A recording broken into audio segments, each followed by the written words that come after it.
We have a lot of thoughts, obviously, not many good ones.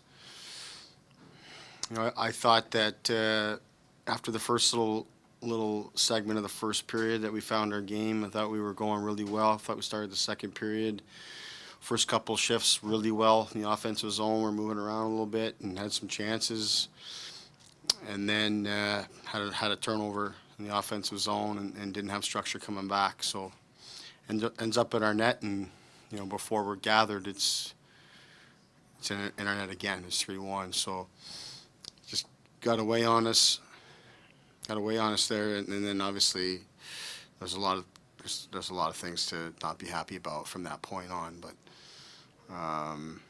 tough game to assess in a lot of ways because I thought we were going pretty well there for a good chunk of time, and then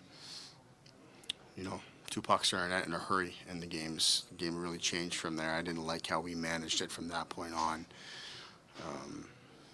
It's tough playing from behind. We've been doing it too much here lately, and this one got away on us. But Pittsburgh's full marks. I mean, they were fast and competitive all through the game. They don't make it easy on you. So at times when we were careless with the puck, they made us pay for it, and that was pretty consistent all the way through. Did you address the team after the game? No. When you called the timeout at 3-1, is that just to try and get them reset to keep the game still within reach and clean up? Yeah, because like I said, I did think we were playing really well to that point. Like the last 8 minutes of the first period, and then our first two shifts. They scored at the end of our second shift of the second period there, but the shift to that point and the one previous to it, so Matthew's line and then JT's line, have two shifts, spending the entire time in the offensive zone.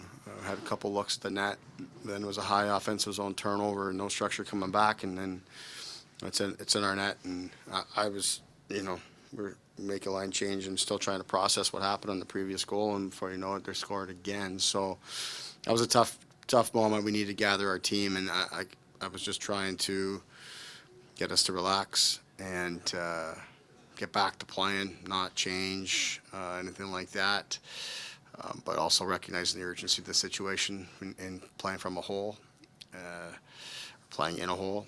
So that was really what the purpose was of the timeout. But I didn't think we responded well from it. So what do you or can you address going forward to change things or change the mindset or change that?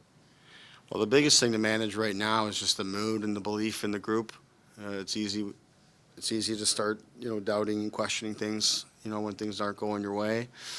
But that's the easy thing to do, like I'm saying here. But the difficult thing is to dig in and recognize that the league is very good, and you cut corners and even one little bit, teams make you pay for it. That's a team that's playing without a lot of their key people, and they have been really all season, but they're just playing hard, playing direct. They're making you pay for your mistakes, and they're not making many themselves. That's a good recipe to win games, and clearly they showed that again tonight.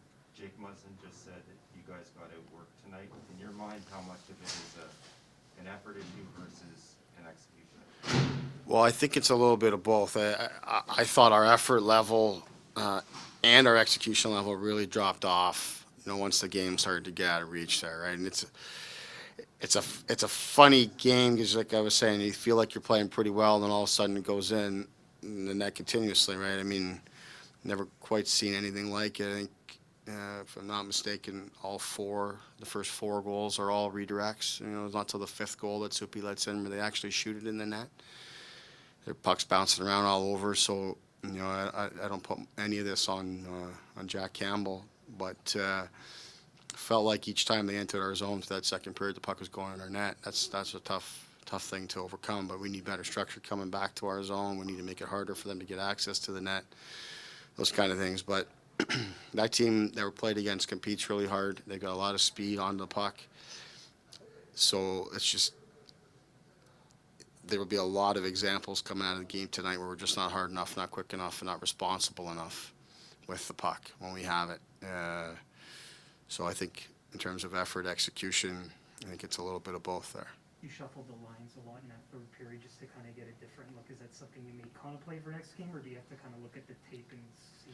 Yeah, we'll contemplate a lot of different things here. That was part of it for the third, but I had a pretty good sense. Essentially, the third period was going to be garbage time in a lot of ways. It was going to be real tough for us to make a game of it.